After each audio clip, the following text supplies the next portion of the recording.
Hi students, welcome back to Political Science class. BA ಪ್ರಥಮ ಸೆಮಿಸ್ಟರ್ನ ನನ್ನೆಲ್ಲ ಆತ್ಮೀಯ ವಿದ್ಯಾರ್ಥಿಗಳನ್ನು ರಾಜ್ಯಶಾಸ್ತ್ರ ವರ್ಗಕ್ಕೆ ಹೃದಯಪೂರ್ವಕವಾಗಿ ಸ್ವಾಗತವನ್ನು ಕೋರುತ್ತಾ, ಆತ್ಮೀಯ ವಿದ್ಯಾರ್ಥಿಗಳೇ, ಈಗಾಗಲೇ ನಾವು ಕಳೆದ ವಿಡಿಯೋದಲ್ಲಿ ಮೂರನೇ ಅಧ್ಯಾಯದಲ್ಲಿ ಬರುವಂಥ ಮೊದಲನೇ ಪರಿಕಲ್ಪನೆಗೆ ಅಂತಿಮ ರೂಪವನ್ನು ಕೊಟ್ಟಿದ್ದೇವೆ. ಪೊಲಿಟಿಕಲ್ ಥಿಯರಿ ಅಂದರೆ ರಾಜಕೀಯ ಸಿದ್ಧಾಂತದ ಕುರಿತು ನಾವು ಈಗಾಗಲೇ ಕಳೆದ ವಿಡಿಯೋದಲ್ಲಿ ತಿಳಿದುಕೊಂಡಿದ್ದೇವೆ. ಅದೇ ಅಧ್ಯಾಯದಲ್ಲಿ ಎರಡನೇ ಪರಿಕಲ್ಪನೆ ಕಡೆಗೆ ನಾವು ಇವತ್ತು ಹೋಗ್ತಾ ಇದ್ದೇವೆ. ಹಾಗಾದರೆ ಆ ಎರಡನೇ ಪರಿಕಲ್ಪನೆ ಯಾವುದಪ್ಪ ಅಂದರೆ ಇವತ್ತಿನ ವಿಡಿಯೋದಲ್ಲಿ ತಿಳಿದುಕೊಳ್ಳುವಂಥ ಪ್ರಮುಖ ವಿಷಯ ಪೊಲಿಟಿಕಲ್ ಫಿಲಾಸಫಿ, ರಾಜಕೀಯ ತತ್ವಜ್ಞಾನದ ಕುರಿತು ನಾವು ಇವತ್ತಿನ ವಿಡಿಯೋದಲ್ಲಿ ತಿಳಿದುಕೊಳ್ಳಬೇಕಾಗಿದೆ. ವಿದ್ಯಾರ್ಥಿಗಳೇ, ಖಂಡಿತವಾಗಿ ತಿಳಿದುಕೊಳ್ಳೋಣ. ಹಾಗಾದರೆ ಇವತ್ತಿನ ವಿಡಿಯೋದಲ್ಲಿ ನಾವು ಏನೇನು ತಿಳ್ಕೊಳ್ತೀವಿ ಅನ್ನೋದನ್ನು ಸ್ವಲ್ಪ ನಿಮ್ಮ ಗಮನಕ್ಕೆ ತರ್ತೀನಿ. ಇಲ್ಲಿ ಸ್ವಲ್ಪ ನೋಡಿರಿ.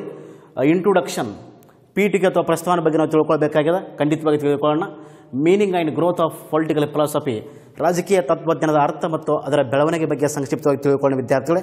ಅದರಲ್ಲಿ ಬರುವಂಥ ಪ್ರಮುಖ ಅಂಶಗಳನ್ನು ನೋಡಬೇಕಾಗ್ತದೆ. Respect, first one, respect for the legacy of ancient political philosophy, ಪೌರಾತ್ಯ ರಾಜಕೀಯ ತತ್ವಜ್ಞಾನದ ಪರಂಪರೆಗೆ ಗೌರವ ತಂದವರು ಅಂತ ಬರ್ತದೆ. ತದನಂತರ ಎರಡನೇದಾಗಿ the influence of Christian ideas on the way of political thought, ರಾಜಕೀಯ ಚಿಂತನೆಯ ವಿಚಾರಧಾರೆಯ ಮೇಲೆ ಕ್ರೈಸ್ತ ವಿಚಾರಗಳ ಪ್ರಭಾವ ಅಂತ ಬರ್ತದೆ. ಎರಡನೇದಾಗಿ ಬರುವಂಥ ಪ್ರಮುಖ ಅಂಶ. ಇನ್ನು ಮೂರನೇದಾಗಿ the influence of political philosophy, ರಾಜಕೀಯ ತತ್ವಜ್ಞಾನದ ಪ್ರಭಾವ ಯಾವ ರೀತಿ ಆಗ್ತದೆ ಅನ್ನೋದನ್ನು ನೋಡಬೇಕಾಗ್ತದೆ. ಖಂಡಿತವಾಗಿ ನೋಡೋಣ. Fourth one, urbanization and capitalism gave way to a new society, ನಗರೀಕರಣ ಮತ್ತು ಬಂಡವಾಳಶಾಹಿಗಳು ಯಾವ ರೀತಿ ಒಂದು ರೀತಿಯ ಹೊಸ ಸಮಾಜಕ್ಕೆ ದಾರಿ ಮಾಡಿದವು ಅನ್ನೋದನ್ನು ಕೂಡ ನಾವು ನೋಡಬೇಕಾಗ್ತದೆ. ಅಂದರೆ ಇಲ್ಲಿ ನಾಲ್ಕನೇದಾಗಿ ಬರುವಂಥ ಪ್ರಮುಖ ಪಾಯಿಂಟ್ ಯಾವುದಪ್ಪ ಅಂತಂದರೆ ನಗರೀಕರಣ ಮತ್ತು ಬಂಡವಾಳಶಾಹಿಗಳ ಹೊಸ ಸಮಾಜಕ್ಕೆ ದಾರಿ ಮಾಡಿದವು, ಹೇಗೆ ದಾರಿ ಮಾಡಿದವು ಅನ್ನೋದನ್ನು ಕೂಡ ತಿಳ್ಕೊಳ್ತೀವಿ. ಹೀಗೆ ಒಂದೊಂದಾಗಿ ತಿಳಿದುಕೊಳ್ಳುತ್ತಾ ನಿಮ್ಮ ಗುರು ಶಿಷ್ಯರ ಸಂಬಂಧವನ್ನು ಮುಂದುವರಿಸೋಣ ವಿದ್ಯಾರ್ಥಿಗಳೇ. ಹಾಗಾದರೆ ಸ್ವಲ್ಪ ನಾವು ಇಂಟ್ರೊಡಕ್ಷನ್ ಕಡೆಗೆ ಹೋಗಬೇಕಾಗಿದೆ. ಪೀಠಿಕೆ ಅಥವಾ ಪ್ರಸ್ತಾವನೆ, ರಾಜಕೀಯ ತತ್ವಜ್ಞಾನ ಅಂದ ಕೂಡಲೇ ವಿದ್ಯಾರ್ಥಿಗಳೇ, ರಾಜಕೀಯ ತತ್ವಜ್ಞಾನ ಅನ್ನೋದು ಇಂದು ನಿನ್ನೆಯ ಪ್ರಕ್ರಿಯೆಯಲ್ಲ. ಇದೊಂದು ರೀತಿಯ ಐತಿಹಾಸಿಕ ಪರಂಪರೆ, ಪ್ರಾಚೀನ ಪರಂಪರೆ ಹೊಂದಿರುವಂಥ ಇತಿಹಾಸವಾಗಿದೆ ಎಂದು ನಾವು ಭಾವಿಸಬೇಕಾಗ್ತದೆ ವಿದ್ಯಾರ್ಥಿಗಳೇ. ರಾಜಕೀಯ ತತ್ವಜ್ಞಾನ ಹುಟ್ಟಿಕೊಂಡಿದ್ದು ಪ್ರಥಮ ಬಾರಿಗೆ ಏನಪ್ಪ ಅಂದ್ರೆ ಪಾಶ್ಚಾತ್ಯ ಗ್ರೀಕ್ ನಗರ ರಾಜ್ಯಗಳಲ್ಲಿ. ಆಗಿನ ಗ್ರೀಕ್ ನಗರ ರಾಜ್ಯಗಳು ಏನಪ್ಪ ಅಂತಂದ್ರೆ ಅಲ್ಲಿ ಸ್ಟೆಗ್ರೆ ಆಗ್ಬೋದು, ಅಥೆನ್ಸ್ ಆಗ್ಬೋದು, ಸ್ಪಾರ್ಟಾ ಆಗ್ಬೋದು, ಇವೆಲ್ಲ ಪ್ರಮುಖ ಗ್ರೀಕ್ ನಗರ ರಾಜ್ಯಗಳಾಗಿದ್ದವು. ಆ ಒಂದು ಸಂದರ್ಭದಲ್ಲಿ ಇಲ್ಲಿ ಪ್ರಥಮ ಬಾರಿಗೆ ರಾಜಕೀಯ ತತ್ವಜ್ಞಾನದ ಅಕಾಡೆಮಿಕ್ ವಿಷಯವಾಗಿ ಪಾಶ್ಚಿಮಾತ್ಯ ರಾಜಕೀಯ ತತ್ವಜ್ಞಾನ ಪ್ರಾಚೀನ ಗ್ರೀಸ್ ದೇಶದಲ್ಲಿ ಏನಪ್ಪ ಅಂದರೆ ಮೊದಲು ಹುಟ್ಟಿಕೊಳ್ಳುತ್ತದೆ. ಗ್ರೀಸ್ ನಗರ ರಾಜ್ಯಗಳಾದಂಥ ಸ್ಪಾರ್ಟಾ ಆಗ್ಬೋದು, ಅಥೆನ್ಸ್ ಆಗ್ಬೋದು, ಸ್ಟೆಗ್ರೆ ಆಗ್ಬೋದು, ಮೆಸಡೋನಿಯಾ ಆಗ್ಬೋದು. ಸ್ಪಾರ್ಟಾದ್ರೆ ಏನಪ್ಪ ಅಂದ್ರೆ ಸರ್ವಾಧಿಕಾರ ಆಡಳಿತಕ್ಕೆ ಅವಕಾಶ ಇತ್ತು. ಅಲ್ಲಿ ಪ್ರಮುಖವಾಗಿ ಏನಪ್ಪ ಅಂದ್ರೆ 158 ನಾವು ಗ್ರೀಕ್ ನಗರ ರಾಜ್ಯಗಳನ್ನು ಕಾಣ್ತೀವಿ. ಅಲ್ಲಿ ಪ್ರಮುಖವಾಗಿ ಏನಪ್ಪ ಅಂತಂದ್ರೆ 158 ಗ್ರೀಕ್ ನಗರ ರಾಜ್ಯಗಳನ್ನು ಕಾಣ್ತೀವಿ. ಆ 158 ಗ್ರೀಕ್ ನಗರ ರಾಜ್ಯಗಳಲ್ಲಿ ಪ್ರಮುಖವಾಗಿ ಸ್ಪಾರ್ಟಾದ ಏನಂತಂದ್ರೆ ಸರ್ವಾಧಿಕಾರ ವ್ಯವಸ್ಥೆ ಜಾರಿಯಾಗಿಲ್ಲತ್ತಂತ ಹೇಳ್ಬೋದು. ಅಲ್ಲಿ ಪ್ರಮುಖವಾಗಿ ರಾಜಕೀಯ ತತ್ವಜ್ಞಾನಕ್ಕೆ ತಮ್ಮದೇ ಆದ ಕೊಡುಗೆಯನ್ನು ಕೊಟ್ಟಿರುವಂಥ ಮಹಾನ್ ರಾಜಕೀಯ ಚಿಂತಕರನ್ನು ಗಮನಕ್ಕೆ ತೆಗೆದುಕೊಂಡು ನೋಡಬೇಕಾಗ್ತದೆ. ಪ್ಲೇಟೋರವರು ತಮ್ಮ ಶ್ರೇಷ್ಠ ಅಮೂಲ್ಯವಾದ ಕೃತಿಯಾದಂಥ ದಿ ರಿಪಬ್ಲಿಕ್ ಕೃತಿಯಲ್ಲಿ ಆದರ್ಶ ರಾಜ್ಯದ ಪರಿಕಲ್ಪನೆ ಕೊಡ್ತಾರೆ. ಪ್ಲೇಟೋರವರ ದಿ ರಿಪಬ್ಲಿಕ್ ಕೃತಿ ಅಂತ ನಾವು ಕರಿತೀವಿ. ಪ್ಲೇಟೋರವರ ದಿ ರಿಪಬ್ಲಿಕ್ ಕೃತಿ ಆಗ್ಬೋದು. ತದನಂತರ ಅರಿಸ್ಟಾಟಲ್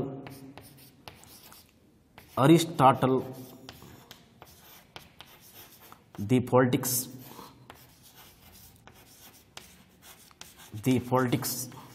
ಅಂದರೆ ಇಲ್ಲಿ ಪ್ರಮುಖ ವಿದ್ಯಾರ್ಥಿಗಳೇ, ಗ್ರೀಕ್ ರಾಜಕೀಯ ಚಿಂತಕರಲ್ಲಿ ಪ್ರಮುಖವಾಗಿ ಇಬ್ಬರು ರಾಜಕೀಯ ಚಿಂತಕರನ್ನು ಕಾಣ್ತೀವಿ. ಅಲ್ಲಿ ಮೊದಲು ಸಾಕ್ರೆಟಿಸ್ ಇದ್ದರು, ಅವರು ಸಮಾಧಾನ ಮುಖಾಂತರ ಕೊಡುಗೆಯನ್ನು ಕೊಟ್ಟರು.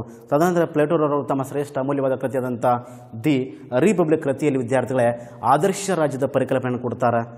ತದನಂತರ ಇನ್ನೋರ್ವ ರಾಜ್ಯಶಾಸ್ತ್ರದ ಪಿತಾಮಹ ಕೂಡ ಹೌದು, ರಾಜ್ಯಶಾಸ್ತ್ರದ ಶ್ರೇಷ್ಠ ರಾಜಕೀಯ ಚಿಂತಕ ಕೂಡ ಹೌದು, ಅರಿಸ್ಟಾಟಲ್ ಅವರು ಏನಪ್ಪ ಅಂತಂದ್ರೆ ದಿ ಪೊಲಿಟಿಕ್ಸ್ ಕೃತಿ ಮುಖಾಂತರ ಉತ್ತಮ ರಾಜ್ಯದ ಕುರಿತು ಪರಿಕಲ್ಪನೆ ಕೊಡ್ತಾರೆ. ಹೀಗೆ ಹಲವಾರು ರಾಜಕೀಯ ಸಿದ್ಧಾಂತಕಾರರು, ಹಲವಾರು ರಾಜಕೀಯ ನಾಯಕರು ಏನಪ್ಪ ಅಂದ್ರೆ ತಮ್ಮದೇ ಆದ ವಿಚಾರಧಾರೆಗಳನ್ನು ಕೊಂಡು ತತ್ವಜ್ಞಾನಕ್ಕೆ ಕೊಡುಗೆಯನ್ನು ಕೊಡ್ತಾರೆ. ಅಲ್ಲಿ ಪ್ರಮುಖ ವಿದ್ಯಾರ್ಥಿಗಳೇ ಇನ್ನೋರ್ವ ರಾಜಕೀಯ ಚಿಂತಕ ನೋಡಿದಾಗ ನಾವು ಸ್ಟೋಯಿಕ್ ಪಂಥದವರು ಏನಪ್ಪ ಅಂತಂದ್ರೆ ಅಲ್ಲಿ ರೋಮದ ರಾಜಕೀಯ ವಿಚಾರಗಳಿಗೆ ಹೆಚ್ಚಿನ ಪ್ರಾಶಸ್ತ್ಯ ಕೊಡ್ತಾರೆ. ತದನಂತರ ಸಿಸಿರೋರು ಕೂಡ ಪ್ರಮುಖ ರಾಜಕೀಯ ತತ್ವಜ್ಞಾನಿ, ತಮ್ಮದೇ ಆದ ತತ್ವಜ್ಞಾನ ಇಟ್ಕೊಂಡು ತಮ್ಮದೇ ಆದ ವಿಚಾರಧಾರೆ ಇಟ್ಕೊಂಡು ಒಂದು ರಾಜಕೀಯ ತತ್ವಜ್ಞಾನ ಒಂದು ಬೆಳಲಿಕ್ಕೆ ಒಂದು ಅಸ್ತಿತ್ವಕ್ಕೆ ಬರಲಿಕ್ಕೆ ಪ್ರಮುಖ ಕಾರಣೀಭೂತರಾಗಿ ಗುರುತಿಸಿಕೊಳ್ತಾರೆ. ಸಿಸರೋ ಆಗ್ಬೋದು, ಪ್ಲೇಟೋ ಆಗ್ಬೋದು, ಅರಿಸ್ಟಾಟಲ್ ಆಗ್ಬೋದು, ಸಾಕ್ರೆಟಿಸ್ ಆಗ್ಬೋದು, ಜೊತೆಗೆ ಸೂಫಿ ಸ್ಟೋಯಿಕ್ ಪಂಥದವರು ಕೂಡ ರೋಮನ್ ರಾಜಕೀಯ ವಿಚಾರಗಳಿಗೆ ಹೆಚ್ಚಿನ ಒತ್ತನ್ನು ಕೊಡ್ತಾರೆ. ಹೀಗೆ ಹೆಚ್ಚಾನ ಏನಪ್ಪ ಅಂದ್ರೆ ಪ್ರಾಚೀನ ಗ್ರೀಕ್ ನಗರ ರಾಜ್ಯಗಳಲ್ಲಿ ಅಥವಾ ಪ್ರಾಚೀನ ಭಾರತದ ಇತಿಹಾಸದಲ್ಲಿ ನಾವು ಪ್ರಮುಖವಾಗಿ ಏನಪ್ಪ ಅಂತಂದ್ರೆ ಅಲ್ಲಿ ನಾವು ಏನು ಕಾಣ್ತಿದ್ದೀವಪ್ಪ ಅಂತಂದ್ರೆ ಹೆಚ್ಚಾನ ಯಾವ ರೀತಿ ಸರ್ಕಾರವನ್ನು ಕಾಣ್ತಿದ್ದೀವಪ್ಪ ಅಂತಂದ್ರೆ ಅರಸೊತ್ತಿಗೆ ಪ್ರಭುತ್ವ ಜಾರಿಗಿತ್ತು, ಶ್ರೀಮಂತ ಪ್ರಭುತ್ವ ಜಾರಿಗಿತ್ತು. ತದನಂತರ ಇನ್ನೊಂದು ಯಾವುದಪ್ಪ ಅಂತಂದ್ರೆ ಅಲ್ಲಿ ಪ್ರಜಾಪ್ರಭುತ್ವ ವ್ಯವಸ್ಥೆ ಕೂಡ ಜಾರಿಗಿತ್ತು. ಈ ಎಲ್ಲ ವ್ಯವಸ್ಥೆ ಎದುರು ಕೂಡ ಅಲ್ಲಿ ಸ್ಪಾರ್ಟಾದಲ್ಲಿ ಏನಪ್ಪ ಅಂತಂದ್ರೆ ಪ್ರಮುಖವಾಗಿ ಏನಪ್ಪ ಅಂದ್ರೆ ಅಲ್ಲಿ ಒಂದು ರೀತಿಯ ಸರ್ವಾಧಿಕಾರತ್ವಕ್ಕೆ ಎಡೆ ಮಾಡಿಕೊಟ್ಟಿದ್ರು ಅಂತ ನಾವು ಭಾವಿಸಬೇಕಾಗುತ್ತದೆ. ಅಂದರೆ ಈ ರೀತಿ ಒಂದು ಗ್ರೀಕ್ ನಗರ ರಾಜ್ಯಗಳ ಮುಖಾಂತರ, ಸಿಟಿ ಸ್ಟೇಟ್ಸ್ಗಳ ಮುಖಾಂತರ ಅಲ್ಲಿ ತತ್ವಜ್ಞಾನ ಏನಪ್ಪ ಅಂದರೆ ಅಸ್ತಿತ್ವದಲ್ಲಿ ಬಂದದ ಅನ್ನೋದನ್ನು ತಿಳ್ಕೊಳ್ಬೋದು. ಹಲವಾರು ರೀತಿಯ ರಾಜಕೀಯ ಸಿದ್ಧಾಂತಕಾರರ ಉಗಮ ಅವರು ಕೊಟ್ಟಂಥ ಕೊಡುಗೆ ಮುಖಾಂತರ ರಾಜಕೀಯ ತತ್ವಜ್ಞಾನ ಏನಪ್ಪ ಅಂದರೆ ಅಸ್ತಿತ್ವಕ್ಕೆ ಬಂದದ. ಅಂದರೆ ಇಲ್ಲಿ ಸಾಮಾನ್ಯವಾಗಿ ನಾವು ರಾಜಕೀಯ ತತ್ವಜ್ಞಾನ ಅಂದ್ರೆ ವಿಭಿನ್ನ ರೀತಿಯ ರಾಜಕೀಯ ಸಿದ್ಧಾಂತಕಾರರು ತಾವು ಕೊಟ್ಟಿರುವ ವಿಚಾರಧಾರೆಗಳ ತತ್ವ ರೂಪವೇ ಅಥವಾ ತತ್ವಜ್ಞಾನದ ರೂಪವೇ ರಾಜಕೀಯ ತತ್ವಜ್ಞಾನ. ಅಂದರೆ ವಿಭಿನ್ನ ರೀತಿಯ ರಾಜಕೀಯ ಸಿದ್ಧಾಂತಕಾರರು ಅಥವಾ ತತ್ವಜ್ಞಾನಿಗಳು ತಮ್ಮ ವಿಚಾರಧಾರೆಯ ತತ್ವಜ್ಞಾನದ ಮುಖಾಂತರ ಕೊಟ್ಟಿರುವಂಥ ಕೊಡುಗೆಗಳೇ ರಾಜಕೀಯ ತತ್ವಜ್ಞಾನ. ಅದು ಕೃತಿಗಳ ರೂಪದಲ್ಲಿರಬಹುದು, ಸಂವಾದಗಳ ರೂಪದಲ್ಲಿರಬಹುದು, ಅಥವಾ ಯಾವುದೇ ಒಂದು ಗ್ರಂಥಗಳ ರೂಪದಲ್ಲಿರಬಹುದು. ಅಂದರೆ ಪ್ರಾಚೀನ ಕಾಲದ ರಾಜಕೀಯ ಸಿದ್ಧಾಂತಕಾರರು ಅವರು ತಮ್ಮದೇ ಆದ ರಾಜಕೀಯ ವಿಚಾರಗಳನ್ನು ಇಟ್ಟುಕೊಂಡು ಒಂದು ರೀತಿಯ ತತ್ವಜ್ಞಾನದ ಮುಖಾಂತರ ಕೊಟ್ಟಿರುವಂತಹ ಕೊಡುಗೆ ಕೃತಿ, ಗ್ರಂಥ ಅಥವಾ ಸಂವಾದಗಳ ರೂಪದಲ್ಲಿರುವಂಥ ಒಂದು ವ್ಯವಸ್ಥೆಗೆ ನಾವಂತ ಕರಿತೀವಿ ರಾಜಕೀಯ ತತ್ವಜ್ಞಾನ ಅಂತ ಕರಿತೀವಿ. ಅಂದರೆ ರಾಜಕೀಯ ವಿಚಾರಧಾರೆಗಳನ್ನು ಇಟ್ಟುಕೊಂಡು ರಾಜಕೀಯ ತತ್ವಜ್ಞಾನಿಗಳು ಕೊಟ್ಟಿರುವಂತಹ ಕೊಡುಗೆಗಳೇ ರಾಜಕೀಯ ತತ್ವಜ್ಞಾನ ಅಂತ ನಾವು ಭಾವಿಸಬೇಕಾಗ್ತದೆ ವಿದ್ಯಾರ್ಥಿಗಳೇ. ಅದರಲ್ಲಿ ಪ್ರಮುಖವಾಗಿ ಅರಿಸ್ಟಾಟಲ್, ಪ್ಲೇಟೋ, ಸಾಕ್ರೆಟಿಸ್, ಸಿಸರೋ ಇವೆಲ್ಲ ಪ್ರಮುಖ ರಾಜಕೀಯ ಚಿಂತಕರು ತಮ್ಮದೇ ಆದ ಕೊಡುಗೆಯನ್ನು, ಜೊತೆಗೆ ಪ್ರಾಚೀನ ಭಾರತದ ಇತಿಹಾಸದಲ್ಲಿ ನಾವು ಪ್ರಾಚೀನ ಭಾರತದ ವ್ಯವಸ್ಥೆಯಲ್ಲಿ ಕಾಣಿದಾಗ ಕೌಟಿಲ್ಯ ಅವರು ಕೊಟ್ಟಂಥ ಕೊಡುಗೆ ಆಗ್ಬೋದು, ಮನುಸ್ಮೃತಿ ಅವರು ಕೊಟ್ಟಂಥ ಕೊಡುಗೆ ಆಗ್ಬೋದು.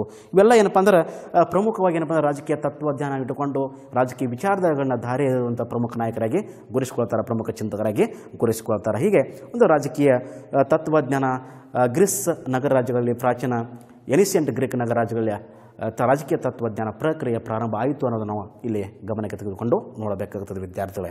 ಹಾಗಾದರೆ ಇಲ್ಲಿ ನಾವು ನೆಕ್ಸ್ಟ್ ತಿಳಿದುಕೊಳ್ಳುವಂಥ ಪ್ರಮುಖ ಅಂಶ ಅದು ಸಿಂಪಲ್ ಆಗಿ ಇಷ್ಟು ನಾವು ಪೀಠಿಕೆ ಅಥವಾ ಪ್ರಸ್ತಾವನೆ ಬಗ್ಗೆ ತಿಳ್ಕೊಬೋದು ವಿದ್ಯಾರ್ಥಿಗಳಿಗೆ. Next meaning and growth of political philosophy, ರಾಜಕೀಯ ತತ್ವಜ್ಞಾನದ ಅರ್ಥ ಮತ್ತು ಬೆಳವಣಿಗೆ ಅಂದ ಕೂಡಲೇ ಇಲ್ಲಿ ಸಾಮಾನ್ಯವಾಗಿ ರಾಜಕೀಯ ತತ್ವಜ್ಞಾನ ಅಂದ್ರೆ ಪ್ರಾಚೀನ ಕಾಲದ ರಾಜಕೀಯ ಸಿದ್ಧಾಂತಕಾರರು, ರಾಜಕೀಯ ವಿವೇಚಕರು ತಮ್ಮ ರಾಜಕೀಯ ವಿಚಾರಗಳನ್ನು ತತ್ವಜ್ಞಾನದ ಮುಖಾಂತರ ದಾರಿ ಎರೆಯುವಂಥ ಪ್ರಕ್ರಿಯೆಗೆ ನಾವೇ ಅಂತ ಕರಿತೀವಿ ರಾಜಕೀಯ ತತ್ವಜ್ಞಾನ ಅಂತ ಕರಿತೀವಿ.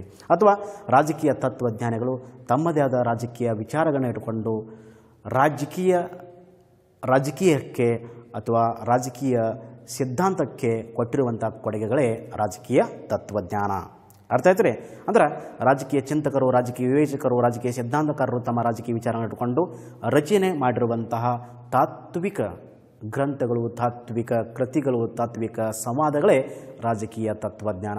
ಅಥವಾ ರಾಜಕೀಯಕ್ಕೆ ಸಂಬಂಧಪಟ್ಟಂಥ ಎಲ್ಲ ರೀತಿಯ ವಿಶ್ಲೇಷಣೆ, ಗ್ರಹಿಕೆ, ರಾಜಕೀಯ ವಿಚಾರಧಾರೆಗಳು, ರಾಜಕೀಯ ಮೌಲ್ಯಗಳ ಬಗ್ಗೆ ಕೊಟ್ಟಿರುವಂತಹ ಕೊಡುಗೆಗಳಿಗೆ ನಾವೆಂತ ಕರಿತೀವಿ ರಾಜಕೀಯ ತತ್ವಜ್ಞಾನ ಅಂತ ನಾವು ಕರಿತೀವಿ ವಿದ್ಯಾರ್ಥಿಗಳೇ.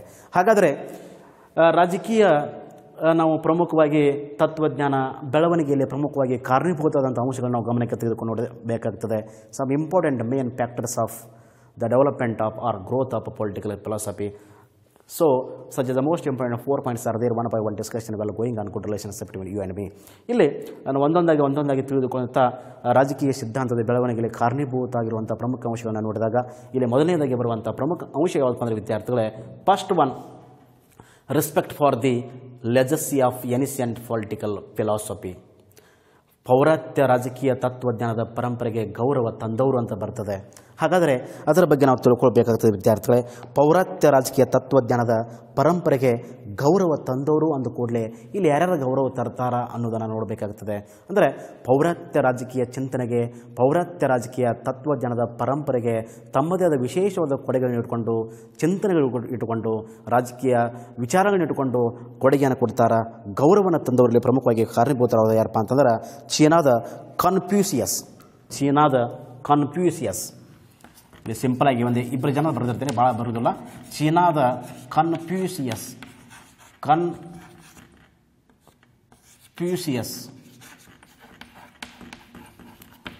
ಚೀನಾದ ಕನ್ಫ್ಯೂಷಿಯಸ್ ಆಗ್ಬೋದು. ಜೊತೆಗೆ ವಿದ್ಯಾರ್ಥಿಗಳೇ ಮೋಜಿ ಮೆನೆಸಿಸ್ ಆಗ್ಬೋದು. ಮೋಜಿ ಮೆನೆಸಿಸ್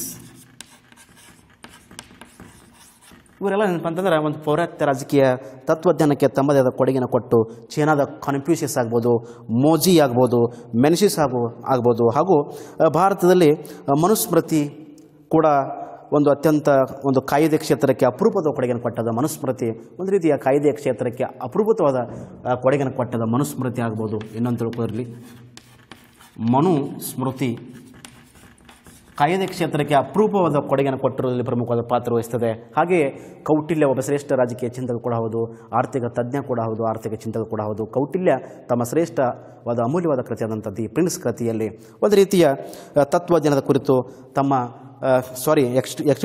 ಇಲ್ಲಿ ಕೌಟಿಲ್ಯ ಅವರ ಶ್ರೇಷ್ಠ ಕೃತಿ ದಿ ಪ್ರಿನ್ಸ್ ಅಲ್ಲ, ಅದು ನಿಕೋಲೋ ಮೆಕ್ಯಾವೆಲಿ ಪ್ರಿನ್ಸ್ ಕೃತಿ, ಕೌಟಿಲ್ಯ ಅವರದಲ್ಲ. ಇಲ್ಲಿ ನೋಡ್ರಿ, ಕೌಟಿಲ್ಯ ತಮ್ಮ ಶ್ರೇಷ್ಠ ಅಮೂಲ್ಯವಾದ ಕೃತಿಯಾದಂತಹ ಅರ್ಥಶಾಸ್ತ್ರ ಕೃತಿಯಲ್ಲಿ ಏನಪ್ಪ ಅಂತಂದ್ರೆ ರಾಜಕೀಯ ತತ್ವಜ್ಞಾನವನ್ನು ವಿಚಾರಧಾರೆಯಾಗಿ ಕೊಡುಗೆ ಕೊಡ್ತಾರೆ. ಇಲ್ಲಿ ಕೌಟಿಲ್ಯ ತನ್ನ ಅರ್ಥಶಾಸ್ತ್ರದ ರಾಜ್ಯದ ಏಕತೆ, ಭದ್ರತೆ, ಐಕ್ಯತೆ, ಸಮಗ್ರತೆ, ತೆರಿಗೆ ಪದ್ಧತಿ, ತದನಂತರ ಶಿಕ್ಷೆ, ಕಾನೂನು ಕ್ಷೇತ್ರಗಳಿಗೆ ಹೆಚ್ಚಿನ ಒಂದು ಕೊಡುಗೆಯನ್ನು ಕೊಡುವಲ್ಲಿ ಈ ಮೇರು ಕೃತಿಯಾಗಿ ಕೊಡುಗೆ ಕೊಡ್ತಾರೆ ರಾಜಕೀಯ ತತ್ವಜ್ಞಾನ ವಿಚಾರಕ್ಕೆ. ಕೌಟಿಲ್ಯವರ ಶ್ರೇಷ್ಠ ಅಮೂಲ್ಯವಾದ ಕೃತಿಯಾದಂಥ ಅರ್ಥಶಾಸ್ತ್ರ ಕೃತಿ ಮುಖಾಂತರ ರಾಜ್ಯದ ಏಕತೆ, ಐಕ್ಯತೆ, ಸಮಗ್ರತೆ, ತೆರಿಗೆ, ಜೊತೆಗೆ ವಿಭಿನ್ನ ರೀತಿಯ ಪದ್ಧತಿ, ಶಿಕ್ಷೆ, ಕಾನೂನು ಕ್ಷೇತ್ರಗಳಿಗೆ ಹೆಚ್ಚಿನ ಕೊಡುಗೆ ಕೊಡುವಲ್ಲಿ ರಾಜಕೀಯ ತತ್ವಜ್ಞಾನಕ್ಕೆ ಒಂದು ಅಪಾರವಾದ ಕೊಡುಗೆಯನ್ನು ಕೊಟ್ಟುವಲ್ಲಿ ಮತ್ತು ಪೌರಾತ್ಯ ರಾಜಕೀಯ ತತ್ವಜ್ಞಾನಕ್ಕೆ ಒಂದು ಗೌರವವನ್ನು ಕೊಡುವಲ್ಲಿ ಪ್ರಮುಖವಾದ ಪಾತ್ರ ವಹಿಸ್ತಾರೆ ಈ ಪ್ರಮುಖ ರಾಜಕೀಯ ಚಿಂತಕರು. ಚೀನಾದ ಕನ್ಫ್ಯೂಷಿಯಸ್ ಆಗ್ಬೋದು, ಮೋಜಿ ಆಗ್ಬೋದು, ಮೆನೆಸಿಸ್ ಆಗ್ಬೋದು, ಮನುಸ್ಮೃತಿ ಆಗ್ಬೋದು, ಕೌಟಿಲ್ಯವರ ಅರ್ಥಶಾಸ್ತ್ರ ಕೃತಿ ಆಗ್ಬೋದು, ಇವೆಲ್ಲ ಏನಪ್ಪ ಅಂದರೆ ರಾಜಕೀಯ ತತ್ವಜ್ಞಾನಕ್ಕೆ ಒಂದು ತಮ್ಮದೇ ಆದ ಕೊಡುಗೆಯನ್ನು ಕೊಡುವುದರ ಮುಖಾಂತರ ರಾಜಕೀಯ ತತ್ವಜ್ಞಾನವನ್ನು ಬೆಳವಣಿಗೆ ಮಾಡುವಲ್ಲಿ ಪ್ರಮುಖವಾದ ಪಾತ್ರ ವಹಿಸ್ತಾರೆ, ಅಭಿವೃದ್ಧಿ ಹೊಂದುವಲ್ಲಿ, ಜೊತೆಗೆ ಒಂದು ರೀತಿಯ ಗ್ರೋತ್ ಆಗುವಂತೆ ಪ್ರಮುಖ ಪಾತ್ರ ವಹಿಸಿದಂಥ ಪ್ರಮುಖ ರಾಜಕೀಯ ಚಿಂತಕರಾಗಿ ಕೂರಿಸಿಕೊಳ್ತಾರೆ ಈ ಪ್ರಮುಖ ರಾಜಕೀಯ ಚಿಂತಕರು. ವಿದ್ಯಾರ್ಥಿಗಳೇ, ಇದು ಮೊದಲನೇದಾಗಿ ಬರುವಂಥ ಪೌರಾತ್ಯ ರಾಜಕೀಯ ತತ್ವಜ್ಞಾನದ ಪರಂಪರೆಗೆ ಗೌರವ ತಂದವರು. ಇದು ಮೊದಲನೇದಾಗಿ ಬರುವಂಥ ಪ್ರಮುಖ ಪಾಯಿಂಟ್ ಅಂತ ನಾವು ಭಾವಿಸಬೇಕಾಗ್ತದೆ. Number second one point. ಎರಡನೇದಾಗಿ the influence of Christian ideas on the way of political thought ಅಂತಂದರೆ ವಿದ್ಯಾರ್ಥಿಗಳು ಎರಡನೇದಾಗಿ ರಾಜಕೀಯ ಚಿಂತನಧಾರೆಯ ಮೇಲೆ ಕ್ರೈಸ್ತ ವಿಚಾರಗಳ ಪ್ರಭಾವ ಯಾವ ರೀತಿ ಆಯಿತು ಅನ್ನೋದನ್ನು ಕೂಡ ನಾವು ನೋಡಬೇಕಾಗ್ತದೆ. ಇದು ಕೂಡ ರಾಜಕೀಯ ತತ್ವಜ್ಞಾನದ ಬೆಳವಣಿಗೆಯಲ್ಲಿ ಬರುವಂಥ ಪ್ರಮುಖ ಅಂಶ ವಿದ್ಯಾರ್ಥಿಗಳೇ. ಇಲ್ಲಿ ಪ್ರಮುಖವಾಗಿ ಮಧ್ಯಕಾಲೀನ ಐರೋಪ್ಯ ರಾಜಕೀಯ ಚಿಂತನಧಾರೆಯ ಮೇಲೆ ಕ್ರೈಸ್ತ ವಿಚಾರಗಳ ಪ್ರಭಾವ ಯಾವ ರೀತಿ ಆಯಿತು ಅನ್ನೋದು ಕೂಡ ನೋಡಬೇಕಾಗ್ತದೆ. ಇಲ್ಲಿ ರೋಮನ್ ಕ್ಯಾಥೋಲಿಕ್ ಚರ್ಚದವರು ವೈಚಾರಿಕರ ಮುಖಾಂತರ ದೇವರು, ಧರ್ಮ ಕುರಿತು ವಿಚಾರಗಳನ್ನ ಪ್ರಸಾರ ಮಾಡ್ತಾರೆ. ಇಲ್ಲಿ ಪ್ರಮುಖವಾಗಿ ಆ ಪ್ರಮುಖ ನಾಯಕರನ್ನು ನಾವು ಗಮನಕ್ಕೆ ತೆಗೆದುಕೊಂಡು ನೋಡಬೇಕಾಗ್ತದೆ. ದೇವರು ಮತ್ತು ಧರ್ಮದ ಕುರಿತು ವಿಚಾರಗಳನ್ನ ವ್ಯಕ್ತಪಡಿಸಿರುವಂಥ ಪ್ರಮುಖ ನಾಯಕರನ್ನು ನಾವು ಗಮನಕ್ಕೆ ತೆಗೆದುಕೊಂಡು ನೋಡಿದ ವಿದ್ಯಾರ್ಥಿಗಳೇ, ಇಲ್ಲಿ ಥಾಮಸ್ ಅಕ್ವಿನಾಸ್ ಆಗ್ಬೋದು, ತದನಂತರ ಇನ್ನೊಬ್ಬರು ಯಾರಪ್ಪ ಅಂದ್ರೆ ಸೇಂಟ್ ಆಗಸ್ಟೈನ್ ಆಗ್ಬೋದು. ಥಾಮಸ್ ಅಕ್ವಿನಾಸ್ ಇದು ಎರಡನೇ ಪಾಯಿಂಟ್ದಾಗ, ಇದು ಒಂದನೇ ಪಾಯಿಂಟ್ದಾಗ, ಅರ್ಥ ಆಯ್ತು ರೀ, ಇದು ಒಂದನೇ ಪಾಯಿಂಟ್ದಾಗ, ಇದು ಎರಡನೇ ಪಾಯಿಂಟ್ದಾಗ. ಥಾಮಸ್ ಅಕ್ವಿನಾಸ್,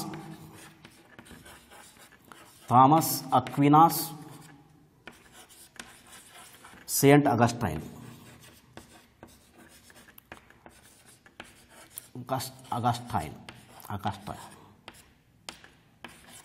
ಇವರೇನಪ್ಪ ಅಂತಂದ್ರೆ ಒಂದು ಧರ್ಮ, ಒಂದು ರೀತಿಯ ದೇವರು ಎಂಬ ವಿಚಾರವನ್ನು ಇಟ್ಕೊಂಡು ಪ್ರಮುಖವಾಗಿ ಏನಪ್ಪ ಅಂದರೆ ತಮ್ಮದೇ ಆದ ಕೊಡುಗೆಯನ್ನು ಕೊಡ್ತಾರೆ ತತ್ವಜ್ಞಾನ ಮುಖಾಂತರ. ಥಾಮಸ್ ಅಕ್ವಿನಾಸ್ ಆಗ್ಬೋದು, ತದನಂತರ ಇನ್ನೊಂದು ಥಾಮಸ್ ಅಕ್ವಿನಾಸ್, ಸೇಂಟ್ ಆಗಸ್ಟೈನ್, ಇವರು ಪ್ರಮುಖ ಪಾತ್ರ ವಹಿಸ್ತಾರೆ. ಇವರು ಏನಪ್ಪ ಅಂದರೆ ಪ್ರಮುಖವಾಗಿ ಏನಪ್ಪ ಅಂದ್ರೆ ಅಕ್ವಿನಾಸ್ ಅವರು ಅರಿಸ್ಟಾಟಲ್ ವಿಚಾರಗಳಿಗೆ ರೂಪ ನೀಡಿ ಒಂದು ಶಾಶ್ವತ ಕಾಯ್ದೆಯನ್ನು ರೂಪಿಸುವಲ್ಲಿ ಪ್ರಮುಖವಾದ ಪಾತ್ರ ವಹಿಸ್ತಾರೆ ಅಕ್ವಿನಾಸ್ರವರು. ಹೀಗೆ ಅವರು ಅಕ್ವಿನಾಸ್ ಒಂದು ಅರಿಸ್ಟಾಟಲರ ವಿಚಾರಗಳನ್ನಗೆ ರೂಪ ನೀಡಿ ಶಾಶ್ವತ ಕಾಯ್ದೆ ಕುರಿತು ಬರೆದು ಕ್ರೈಸ್ತ ಧರ್ಮವನ್ನು ರಕ್ಷಣೆ ಮಾಡುವಲ್ಲಿ ಪ್ರಮುಖವಾದ ಪಾತ್ರ ವಹಿಸ್ತಾರೆ ಥಾಮಸ್ ಅಕ್ವಿನಾಸ್ ಅವರು. ಹಾಗೆಯೇ ಸೇಂಟ್ ಆಗಸ್ಟೈನ್ ಅನ್ನೋ ಒಬ್ಬ ಶ್ರೇಷ್ಠ ರಾಜಕೀಯ ಚಿಂತಕ ಕೂಡ ಅತ್ಯಂತ ಸೇಂಟ್ ಆಗಸ್ಟೈನ್ ಅವರು ಕೂಡ ಅತ್ಯಂತ ಪ್ರಸಿದ್ಧಿ ಕೃತಿಯಾದಂಥ ದೇವನಗರ ಕೃತಿಯನ್ನು ರಚನೆ ಮಾಡ್ತಾರೆ. ದೇವನಗರ ಇವ್ರದ್ದು ಯಾವ್ದು ಹೇಳ್ರಿ? ದೇವನಗರ ಕೃತಿ ಅತ್ಯಂತ ಪ್ರಸಿದ್ಧಿ ಕೃತಿ ಅವ್ರದ್ದು. ದೇವನಗರ ಕೃತಿಯನ್ನು ರಚನೆ ಮಾಡ್ತಾರೆ ಸೇಂಟ್ ಆಗಸ್ಟೈನ್. ದೇವನಗರ ಕೃತಿಯ ಮುಖಾಂತರ ಇದರಲ್ಲಿ ಮಾನವನಗರ ಹಾಗೂ ದೇವನಗರ ಬಗ್ಗೆ ವಿವರಿಸಿ ಕ್ರೈಸ್ತ ಧರ್ಮಕ್ಕೆ ಒಂದು ಹೊಸ ರಕ್ತವನ್ನು ನೀಡುವಲ್ಲಿ ಪ್ರಮುಖವಾದ ಪಾತ್ರ ವಹಿಸ್ತಾರ ಸೇಂಟ್ ಅಗಸ್ಟೈನ್. ಇವರು ಇಬ್ಬರು ರಾಜಕೀಯ ಚಿಂತಕರು ಏನಪ್ಪ ಅಂತಂದ್ರೆ ಒಂದು ರೀತಿಯ ರಾಜಕೀಯ ವಿಚಾರಧಾರೆಗಳ ಮೇಲೆ, ರಾಜಕೀಯ ಚಿಂತನೆ ವಿಚಾರಧಾರೆಗಳ ಮೇಲೆ, ಕ್ರೈಸ್ತರ ಮೇಲೆ ಒಂದು ರೀತಿಯ ಪ್ರಭಾವ ಬೀರುವಲ್ಲಿ ಪ್ರಮುಖವಾದ ಪಾತ್ರ ವಹಿಸ್ತಾರ ಈ ಇಬ್ಬರು ರಾಜಕೀಯ ಚಿಂತಕರು. ಇವ್ರದ್ದು ದೇವನಗರ ಕೃತಿಯ ಮುಖಾಂತರ ಪ್ರಮುಖವಾಗಿ ಮಾನವನಗರ ಮತ್ತು ದೇವನಗರ ಬಗೆಗೆ ವಿವರಿಸಿ ಕ್ರೈಸ್ತ ಧರ್ಮಕ್ಕೆ ಒಂದು ಹೊಸ ರಕ್ತವನ್ನು ನೀಡುವಲ್ಲಿ, ಒಂದು ಹೊಸ ಚೈತನ್ಯವನ್ನು ನೀಡುವಲ್ಲಿ, ಒಂದು ಹೊಸ ಹುಮ್ಮಸ್ಸವನ್ನು ನೀಡುವಲ್ಲಿ ಪ್ರಮುಖವಾದ ಪಾತ್ರ ವಹಿಸ್ತಾರ ಸೇಂಟ್ ಅಗಸ್ಟೈನ್ ಮತ್ತು ಥಾಮಸ್ ಅಕ್ವಿನಾಸ್. ಈ ಪ್ರಮುಖ ರಾಜಕೀಯ ಚಿಂತಕರ ವಿಚಾರಧಾರೆಗಳು ಏನಪ್ಪ ಅಂತಂದ್ರೆ ಕ್ರೈಸ್ತ ಧರ್ಮದ ಮೇಲೆ ಪ್ರಭಾವ ಬೀರ್ತಾವ, ಕ್ರೈಸ್ತ ಧರ್ಮಕ್ಕೆ ಒಂದು ಉತ್ತೇಜನ, ಒಂದು ಸ್ಫೂರ್ತಿ, ಒಂದು ಹೊಸ ಚಿಲುಮೆ, ಒಂದು ಹೊಸ ರೀತಿಯ ರಕ್ತವನ್ನು ನೀಡುವಲ್ಲಿ ಪ್ರಮುಖವಾದ ಪಾತ್ರ ವಹಿಸ್ತದೆ ಅನ್ನೋ ಸಂದೇಶನ ಸಾರ್ತಾರೆ. ಇಲ್ಲಿ ಅಕ್ವಿನಾಸ್ ಮತ್ತು ಸೇಂಟ್ ಅಗಸ್ಟೈನ್ ಅವರ ಪ್ರಮುಖ ಪಾತ್ರ ವಹಿಸ್ತಾರ. ಇಲ್ಲಿ ರಾಜಕೀಯ ಚಿಂತನಧಾರೆಯ ಮೇಲೆ ಕ್ರೈಸ್ತ ವಿಚಾರಗಳ ಪ್ರಭಾವ ಕೂಡ ಅತ್ಯಂತ ಪ್ರಮುಖವಾಗಿ ಆಗ್ತದೆ ವಿದ್ಯಾರ್ಥಿಗಳೇ. ಸೇಂಟ್ ಅಗಸ್ಟೈನ್ ಮತ್ತು ಸೇಂಟ್ ಥಾಮಸ್ ಅಕ್ವಿನಾಸ್ ಅವರ ಪ್ರಭಾವ ಕೂಡ ಅತ್ಯಂತ ತತ್ವಜ್ಞಾನ, ಅತ್ಯಂತ ಹುಲಸಾಗಿ ಬೆಳಲಿಕ್ಕೆ ಪ್ರಮುಖ ಕಾರಣೀಭೂತರಾಗ್ತಾರೆ. ಜೊತೆಗೆ ಕ್ರೈಸ್ತ ಧರ್ಮ ಕೂಡ ಅತ್ಯಂತ ಪ್ರಭಾವಶಾಲಿ ಆಗಲಿಕ್ಕೆ, ಅತ್ಯಂತ ಯಶಸ್ವಿಯಾಗಿ ಪ್ರಗತಿ ಹೊಂದಲಿಕ್ಕೆ ಅತ್ಯಂತ ಸಹಕಾರಿಯಾಗಿ ಗುರುತಿಸಿಕೊಳ್ತಾರೆ ಈ ಇಬ್ಬರು ರಾಜಕೀಯ ಚಿಂತಕರು. ಹೀಗಾಗಿ ಇದು ಕೂಡ ಒಂದು ಪ್ರಭಾವವಾಗಿ ಒಂದು ರಾಜಕೀಯ ತತ್ವಜ್ಞಾನದ ಬೆಳವಣಿಗೆಯಲ್ಲಿ ಹಲವಾರು ರಾಜಕೀಯ ಚಿಂತಕರ ವಿಚಾರಧಾರೆಗಳು ಕೂಡ ಪ್ರಮುಖವಾಗಿ ಪ್ರಭಾವ ಬೀರುತ್ತವೆ ಅನ್ನೋದನ್ನು ನಾವು ತಿಳ್ಕೊಬೋದು. ಇನ್ನು ನೆಕ್ಸ್ಟ್ ಥರ್ಡ್ ಒನ್ ಪಾಯಿಂಟ್ ವಿದ್ಯಾರ್ಥಿಗಳೇ, the influence of political philosophy. ರಾಜಕೀಯ ತತ್ವಜ್ಞಾನದ ಪ್ರಭಾವ ಕೂಡ ಬೀರುತ್ತದೆ. ಅಂದರೆ ಇಲ್ಲಿ ಒಂದು ರಾಜಕೀಯ ತತ್ವಜ್ಞಾನದ ಪ್ರಭಾವ ಅಂತ ಕೂಡಲೇ ವಿದ್ಯಾರ್ಥಿಗಳೇ, ಇಲ್ಲಿ ಮೂರನೇದಾಗಿ ಬರುವಂಥ ಪ್ರಮುಖ ಅಂಶ ರಾಜಕೀಯ ತತ್ವಜ್ಞಾನದ ಪ್ರಭಾವ ಅಂತ ಕೂಡಲೇ ಇಲ್ಲಿ ಒಂದು ಶತಮಾನದ ಕಾಲದ ರಾಜಕೀಯ ತತ್ವಜ್ಞಾನ, ಒಂದು ಶತಮಾನದ ಕಾಲ ಪ್ರಮುಖ ಚಿಂತನೆ ವಿಷಯವಾಗಿ ಪ್ರಭಾವ ಬೀರಿತು. ಈ ಕಾಲದಲ್ಲಿ ಏನಪ್ಪ ಅಂದ್ರೆ ಅತ್ಯಂತ ಪ್ರಮುಖ ಶ್ರೇಷ್ಠ ವಿದ್ವಾಂಸರಾಗಿ ಯಾರು ಗುರುತಿಸ್ಕೊಳ್ತಾರಪ್ಪ ಅಂದರೆ, ಚಿಂತಕರಾಗಿ ಯಾರು ಗುರುತಿಸ್ಕೊಳ್ತಾರೆ ಅಂದ್ರಪ್ಪ, ಶ್ರೇಷ್ಠ ರಾಜಕೀಯ ಚಿಂತಕ ನಿಕೊಲೋ ಮೆಕ್ಯಾವೆಲಿ ಅವರು ತಮ್ಮ ಶ್ರೇಷ್ಠ ಅಮೂಲ್ಯವಾದ ಕೃತಿಯಾದಂಥ ದಿ ಪ್ರಿನ್ಸ್ ಕೃತಿಯ ಮುಖಾಂತರ ನಿಕೊಲೋ ಮೆಕ್ಯಾವೆಲಿ, ಇಲ್ಲಿ ಮೂರನೇ ಪಾಯಿಂಟ್ ಬರೆದಿರ್ತೇನೆ, ನಿಕೊಲೋ ಮೆಕ್ಯಾವೆಲಿ ದ ಶ್ರೇಷ್ಠ ಕೃತಿ ಯಾವುದಪ್ಪ ಅಂತಂದ್ರೆ ದಿ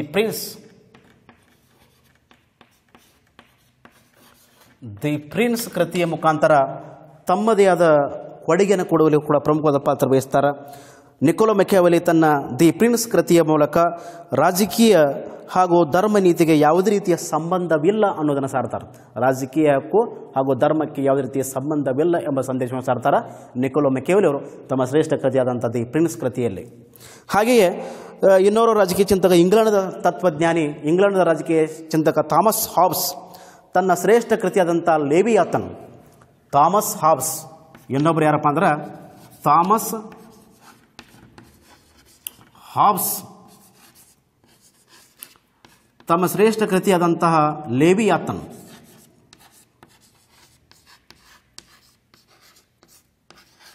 ಥಾಮಸ್ ಹಾಬ್ಸ್ ಇನ್ನೋರ್ವ ಇಂಗ್ಲೆಂಡ್ ರಾಜಕೀಯ ತತ್ವಜ್ಞಾನಿ, ಇಂಗ್ಲೆಂಡ್ ರಾಜಕೀಯ ಚಿಂತಕನಾದ ಥಾಮಸ್ ಹಾಬ್ಸ್ ಅವರು ತಮ್ಮ ಶ್ರೇಷ್ಠ ಅಮೂಲ್ಯವಾದ ಕೃತಿಯಾದಂಥ ಲೇವಿಯಾತನ ಕೃತಿಯ ಮೂಲಕ ಸಮಾಜಕ್ಕೆ ಒಪ್ಪಂದ ಸಿದ್ಧಾಂತವನ್ನು ಪ್ರತಿಪಾದನೆ ಮಾಡಿ ಕಾನೂನುಬದ್ಧ ಪರಮಾಧಿಕಾರವನ್ನು ಪ್ರತಿಪಾದನೆ ಮಾಡ್ತಾರೆ. ಲೀಗಲ್ ಸಾವರ್ಣಿತ ಕರಿತೀವಿ. ಕಾನೂನುಬದ್ಧ ಪರಮಾಧಿಕಾರವನ್ನು ಪ್ರತಿಪಾದನೆ ಮಾಡಿ ನಿರಂಕುಶ ಅರಸೊತ್ತಿಕೆಯನ್ನು ಸಮರ್ಥನೆ ಮಾಡುವಲ್ಲಿ ಪ್ರಮುಖವಾದ ಪಾತ್ರ ವಹಿಸ್ತಾರೆ. ನಿರಂಕುಶ ಅರಸೊತ್ತಿಗೆಯನ್ನು ಸಮರ್ಥಿಸ್ತಾರೆ. ಥಾಮಸ್ ಹಾಬ್ಸ್ ಅವರು ತಮ್ಮ ಅಮೂಲ್ಯವಾದ ಕೃತಿಯಾದಂಥ ಲೇವಿಯಾತನ ಕೃತಿಯ ಮುಖಾಂತರ ಪ್ರಮುಖವಾಗಿ ಏನಪ್ಪ ಅಂತಂದ್ರೆ ಇಲ್ಲಿ ಒಂದು ಸಾಮಾಜಿಕ ಒಪ್ಪಂದ ಸಿದ್ಧಾಂತವನ್ನು ಪ್ರತಿಪಾದನೆ ಮಾಡ್ತಾರೆ. ತದನಂತರ ಕಾನೂನುಬದ್ಧ ಪರಮಾಧಿಕಾರವನ್ನು ಪ್ರತಿಪಾದನೆ ಮಾಡ್ತಾರೆ. ತದನಂತರ ನಿರಂಕುಶ ಅರಸೊತ್ತಿಗೆಯನ್ನು ಸಮರ್ಥನೆ ಮಾಡುವಲ್ಲಿ ಕೂಡ ಪ್ರಮುಖವಾದ ಪಾತ್ರ ವಹಿಸ್ತಾರೆ ಥಾಮಸ್ ಹಾಬ್ಸ್ ಅವರು. ಹಾಗೆ ಇನ್ನೋರ್ವ ರಾಜಕೀಯ ಚಿಂತಕ ವಿದ್ಯಾರ್ಥಿಗಳೇ ಜಾನ್ ಲಾಕ್. ಇವರು ಕೂಡ ಜಾನ್ ಲಾಕ್ ಆಗ್ಬೋದು, ಜಾನ್ ಜಾಕಸ್ ರೂಸೋ ಅವರು ಕೂಡ ಪ್ರಮುಖವಾದ ಪಾತ್ರ ವಹಿಸ್ತಾರೆ. ಅವರ ಪ್ರಮುಖ ಕೃತಿಗಳು, ಅವರ ಪ್ರಮುಖ ಕೊಡುಗೆ ಏನಪ್ಪ ಅಂತಂದ್ರೆ ಒಂದು ರೀತಿಯ ಮುಕ್ತ, ಸ್ವತಂತ್ರ, ಉದಾರವಾದಿ, ಪ್ರಜಾಪ್ರಭುತ್ವ, ರಾಜಕೀಯ ಪರಮಾಧಿಕಾರ, ಜನಪ್ರಿಯ ಸಾರ್ವಭೌಮತ್ವ ಮುಖಾಂತರ ಸಮುದಾಯದ ರಾಜಕೀಯ ಪರಮಾಧಿಕಾರಕ್ಕೆ ಮಹತ್ವ ನೀಡುವಲ್ಲಿ ಪ್ರಮುಖವಾದ ಪಾತ್ರ ವಹಿಸ್ತಾರೆ ಜಾನ್ ಲಾಕ್ ಮತ್ತು ಜೆ ರೂಸೋರವರು.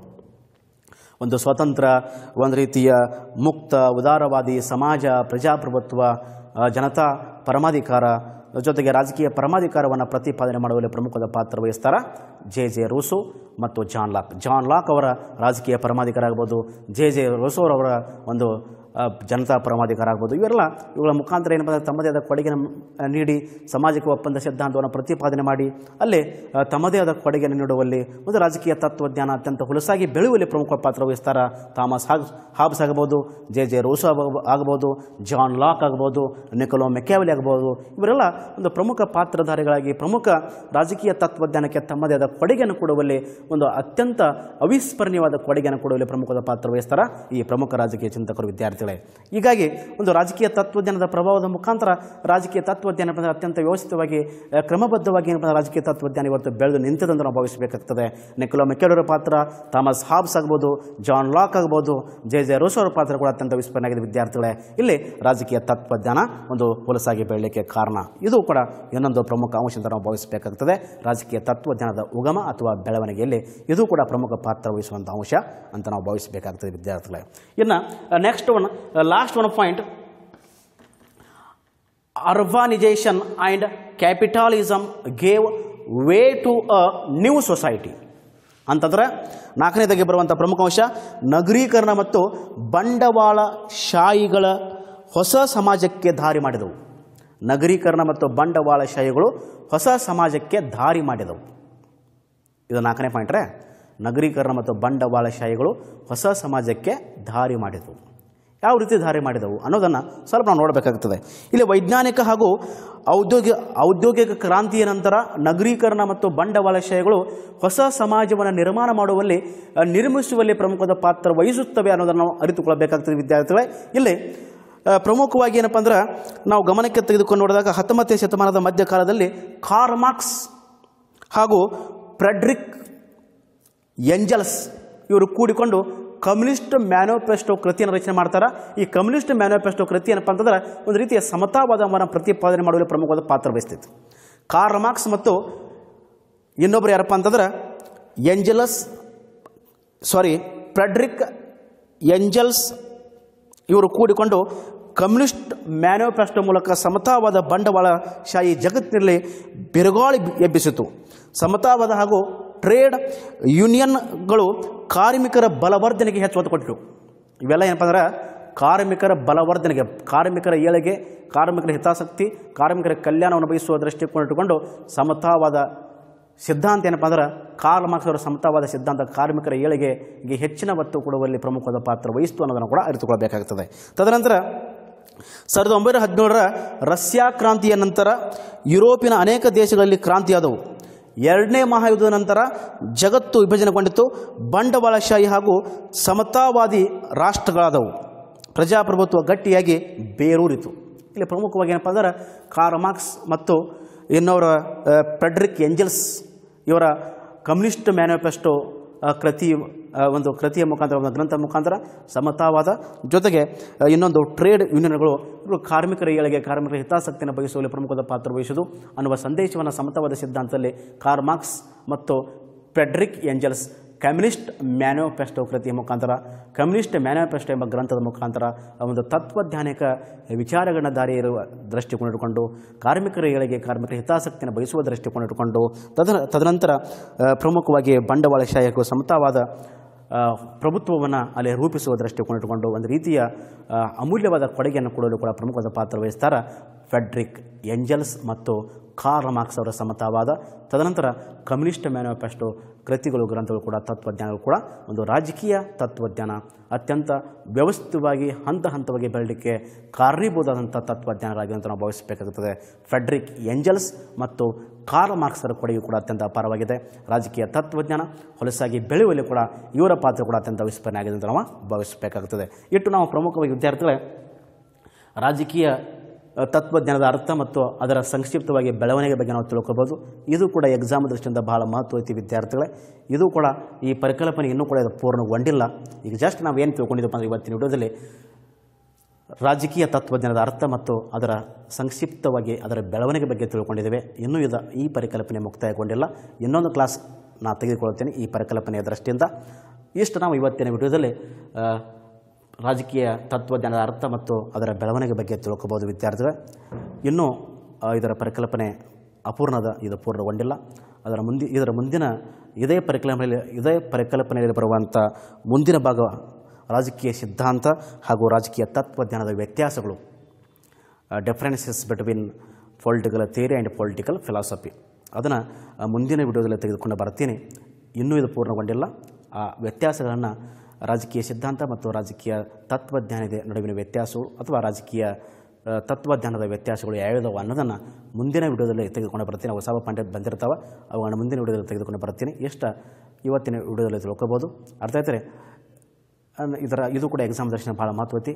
ಅದು ಪೂರ್ಣಗೊಳಿಸಿದ ನಂತರ ಇದು ಕೂಡ ಎಕ್ಸಾಮ್ ದರ್ಶನ ಅಂತ ಕೇಳ್ತಾರೆ. ಅದನ್ನು ನೆಕ್ಸ್ಟ್ ಕ್ಲಾಸ್ನಾಗ ನಾನು ಹೇಳ್ತೇನೆ. ಅರ್ಥ ಆಯ್ತು ರೀ? ಇಷ್ಟು ಇವತ್ತಿನ ವಿಡಿಯೋದಲ್ಲಿ ತಿಳ್ಕೊಬೋದು.